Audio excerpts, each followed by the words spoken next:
¿Cómo están, amigos y amigas de la revista? Hoy en esta ocasión hablaremos de un tema muy importante que es la educación sexual, más que todo por estas fechas de carnaval, donde se va a ver mucho movimiento dentro de los jóvenes y también de toda la sociedad y de Cochabamba en especial.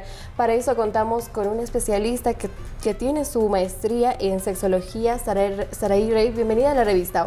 Muchas gracias.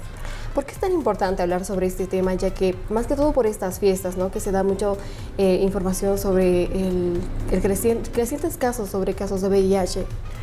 Durante el carnaval hay mucha fiesta y mucho alcohol, y el alcohol lleva a tomar malas decisiones. Los jóvenes, bueno, todos nos inhibimos más y tenemos menos cuidados, entonces los casos suelen subir. Por eso es súper importante hablarlo, no solamente en estas fechas, pero más todavía en estas fechas, porque el tema del alcohol y las fiestas acentúa el riesgo, ¿no? ¿Cuál es la situación de estos casos en Cochabamba? Se ha visto cada vez que está subiendo cada vez más los casos, sobre todo de VIH en jóvenes. Y Cochabamba está cada vez peleándose por el primer lugar a nivel Bolivia. Entonces eso es muy preocupante, y esto tiene que ver sobre todo por una parte con falta de educación sexual, pero también por cómo se lleva la educación sexual. Es igual que con los cigarros, ¿no? Se ha visto que no sirve de nada poner una imagen de un feto medio morir, ya como destruido, porque las personas siguen comprando el cigarro de esa forma. No sirve estar diciendo, no, peligro, peligro, peligro, sino hay que tratar de generar conciencia y responsabilidad. ¿Cómo se puede prevenir esos embarazos y estos casos de VIH también, entre todas las enfermedades que se pueden transmitir sexualmente? Hablando abiertamente sobre sexualidad y del uso adecuado de métodos anticonceptivos, y creo que también hay que juntarlo mucho con el trabajo sobre temas de cuidado en situaciones con el alcohol, porque si bien ahorita estamos hablando sobre todo del riesgo de contraer enfermedades de transmisión sexual, también hay muchos riesgos de abuso sexual, ¿no? Porque por el descontrol, por el exceso de alcohol, también se ponen en situaciones en las que no pueden cuidarse de sí mismos o de sí mismas y pueden caer en distintas situaciones de riesgo. Entonces, hablar de lo importante de la conciencia, de saber con quién me junto, qué quiero hacer, de qué forma quiero actuar, y también reconocer mis propios límites. También, si voy a una fiesta y estoy en modo quiero descontrolarme, por lo menos llevar métodos anticonceptivos para poder cuidarse. ¿Por qué es tan importante este consentimiento en toda la sociedad en general? El consentimiento es un concepto un poquito que algunos dicen que es difícil de entender, y creo que el tema es que se lo toma como decir sí o decir que no, pero consentimiento no es solamente eso. Cuando hablamos de consentimiento también nos referimos a una característica que es que tiene que ser entusiasta. Hay muchos casos en los que dicen, pero yo no sabía que no quería, y todos somos suficientemente inteligentes para notar cuando alguien quiere o no quiere algo. Cuando trabajo con adolescentes les digo, ¿y si me ofreces un plato de sopa? Y digo, sí, estoy diciendo que sí, pero ¿ves en mi cuerpo que yo quiera? Y me dicen, no. Pues lo mismo pasa con las relaciones sexuales. Todos somos capaces de darnos cuenta cuando alguien quiere o no quiere hacer algo, y también si está en las condiciones para decidir si quiere o no quiere hacer algo. Entonces creo que trata de un poquito confrontar, porque creo que se usan muchas excusas para decir, es que yo no sabía, es que ella estaba vestida, o sobre todo hacia las mujeres, ¿no? Pero todos somos perfectamente capaces de reconocerlo y saber que es un delito, y más allá de que sea penalizable o no, tener la conciencia de que por el placer de una persona de que 5 minutos, 7 minutos, la otra persona va a tener consecuencias súper fuertes a nivel psicológico por el resto de su vida, que le va a tomar mucho trabajo trabajar, ¿no? Así es. ¿Por qué se tiene mucho tabú con estos temas de sexualidad y más que todo con los contagios de estas enfermedades, ¿no? Y como bien dices, no se lo menciona, y solo por el placer de unos minutos otra persona puede llegar a afectar toda su vida. Creo que en realidad cuando hablamos de educación sexual estamos muy en lo básico, y de las dos únicas cosas de las que se puede hablar suele ser transmisión de enfermedades de transmisión sexual, y también prevención de embarazos y el aborto, cuando la educación sexual debería ser mucho más amplia. De esto sí se habla, pero no se está hablando de la forma adecuada, y creo que la cuestión es cambiar el enfoque para poder tener resultados mejores, y también hablar de la parte no solamente biológica, porque esta es la parte biológica de la sexualidad, sino hablar también de la parte social y de la parte psicológica. ¿Qué emociones nos llevan a elegir a las personas con las que estamos? ¿De qué forma me vinculo con los demás? ¿Qué hay detrás? Porque a veces elegimos estar con personas que sabemos que no nos van a hacer bien, nos ponemos en situaciones de riesgo, pero no directamente porque tengan que ver con lo biológico, sino por temas de cómo me llevé con mis papás, cómo me siento, y hablando de jóvenes y adolescentes, el sentido de pertenencia es tan importante, entonces que por pertenecer al grupo hago cosas con mi sexualidad que no tienen que ver con sexualidad, tienen que ver con que yo quiero ser parte de, o soy demasiado tímido, me cuesta, entonces voy a tomar mucho alcohol para poder inhibirme y pertenecer al grupo y pasar la bomba, porque todo el mundo está haciendo eso. Yo creo que hay que hablar un poquito más de esas otras partes para trabajar esta parte biológica, esta parte de los riesgos, solo desde ahí, porque esa es la parte más profunda, la superficial es esa. Hay que trabajar lo profundo para solucionar las partes que están superficiales. Así es. Para implementar sobre esta educación sexual, que es muy importante actualmente, y conocer todas este tipo de enfermedades y los peligros que conlleva, ¿cómo cree que podría posicionarse en los colegios, en las escuelas, y más que todo en los adolescentes que están queriendo conocer el mundo, pero no tienen la información necesaria, o quizá los papás no saben cómo tratar estos temas? Creo que con la adolescencia hay que cambiar mucho el enfoque adultocentrista de yo voy a ir y te voy a enseñar. Los chicos tienen más acceso a información que sus padres muchas veces, y de hecho cuando empiezo a trabajar con ellos me ven y es como, ay, Saraí, ya sabemos, ¿no? Y yo siempre estoy buscando como formas creativas y datos que les interesen. Yo siempre hablo de esto. No voy a ir a darles información o les voy a dar información, pero que ellos quieran saber.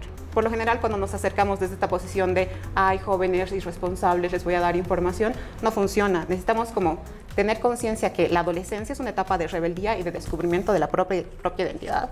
Entonces, tomar conciencia de eso y tratar de ir y hacerles sentir que sabemos que ellos saben, que están preparándose para empezar a tomar sus propias decisiones, y más bien ir desde una posición de yo te acompaño, no yo te muestro el camino, yo te acompaño en este camino y sé que eres capaz e inteligente como para tomar este tipo de decisiones.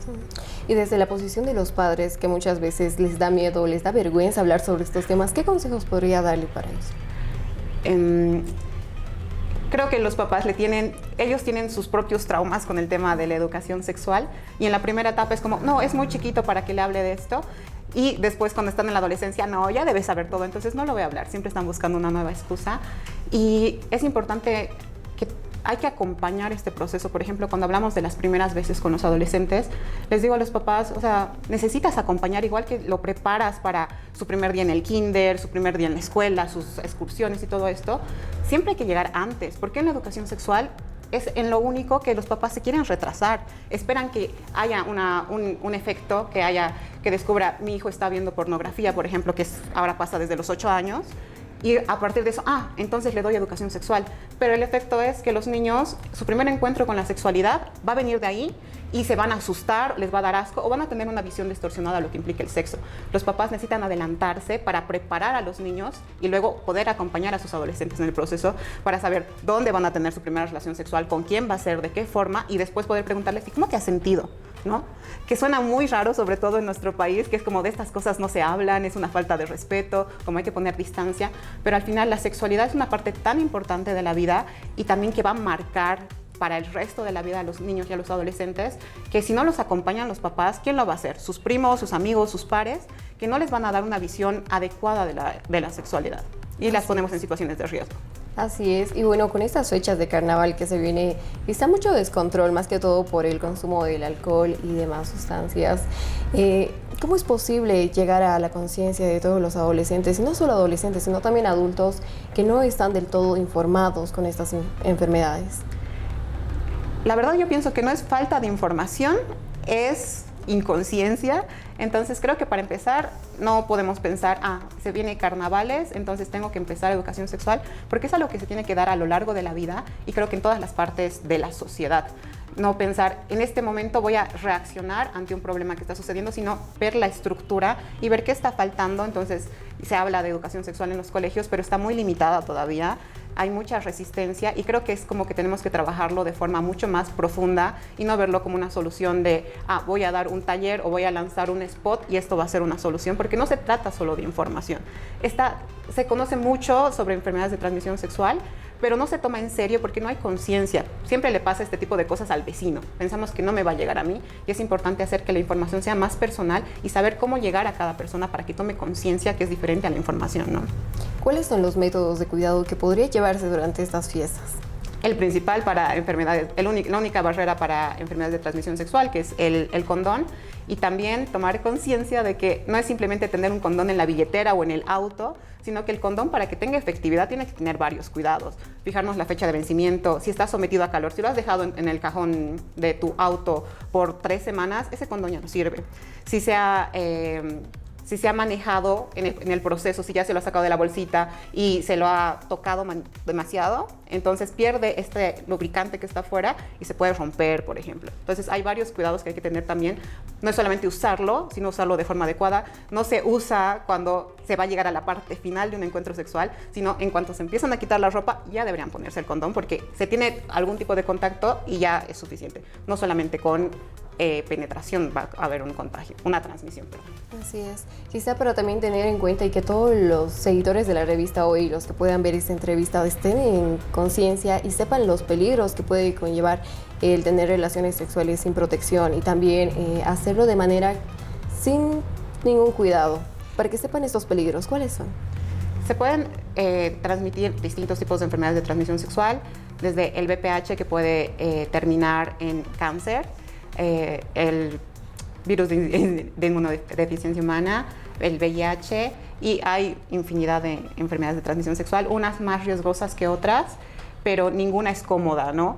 Y es algo que creo que ninguno quisiera evitar, y a veces por tomar una decisión inconsciente por 10 minutos, después vas a tener un proceso súper largo, y si te transmites una enfermedad que es más peligrosa el resto de tu vida, por ejemplo, tener una nueva relación y que tengas que informarle a la persona con la que vas a estar, mira, vengo con esto en mi mochila también, que sería lo mejor evitar todo eso. Así es. ¿Y cómo podríamos hablarlo en caso de que una persona tenga alguna de estas enfermedades y también quiera seguir su vida adelante hablando sexualmente? ¿Cómo se lo podría llevar? Creo que por suerte la medicina ha avanzado mucho. Por ejemplo, creo que es importante desestigmatizar, si bien claramente no queremos tener ninguna enfermedad, pero ya hay muchas condiciones y medios para tener una vida totalmente normal. Una persona con VIH puede tener hijos sin tener que transmitirle la enfermedad, por ejemplo. Y creo que hay que hablarlo con naturalidad. También, como quien escucha, creo que tiene bastante responsabilidad de hacerlo desde la empatía, desde el no juicio. Y debería ser algo normal, porque al final es algo que para bien o para mal está en nuestra sociedad y no convierte a una persona buena o mala, o no significa que por tener una enfermedad de transmisión sexual vaya a, por un estornudo, por ejemplo, contagiarle algo. Más bien se transmite de formas súper específicas que se pueden prevenir. Así es. Ya para ir finalizando, por favor, Saraí, un mensaje para todos los seguidores de la revista o para que pasen estas fiestas con control, con responsabilidad y más que todo la pasen bien, ¿no? Que el placer es una responsabilidad, todos tenemos derecho al placer, pero siempre se puede disfrutar mucho más cuando nos sentimos seguros, entonces cuídense. Así es, muchísimas gracias por acompañarnos en esta entrevista y hasta una nueva oportunidad. Muchas gracias.